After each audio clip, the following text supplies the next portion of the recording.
В эфире «Вести Чувашии» продолжаем выпуск. В Чебоксарах 20 педагогов в рамках национального проекта образования проходят школу будущего руководителя. Сейчас идет уже второй год обучения. Получив навыки оформления различной документации, связанной с образовательным процессом, педагоги перешли к практике и отправились на стажировку в школы города.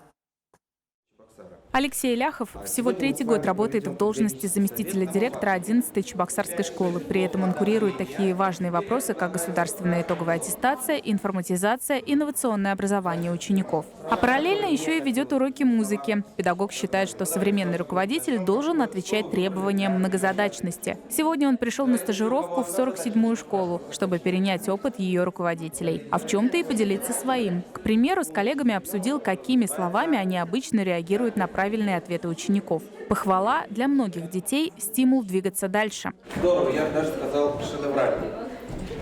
Хорошую работу проделали, теперь я обращу ваше внимание на экран.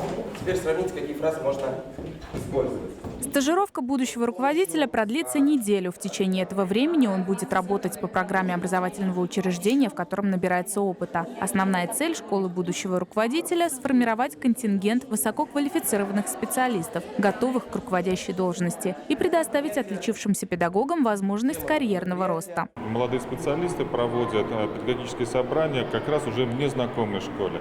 Именно погружение в незнакомую среду позволяет его мобилизовать, с одной стороны, его силы, его, скажем так, содержательную составляющую, с другой стороны, и школа тоже подтягивается, потому что приходит незнакомый, скажем так, руководитель из другого образовательного учреждения.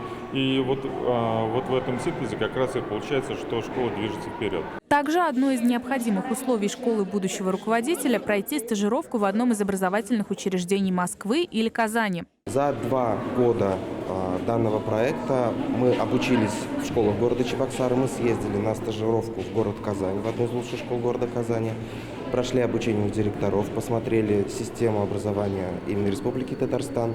Сейчас активно работаем над внедрением новых проектов именно в наших чебоксарских школах, в нашей системе столичного образования.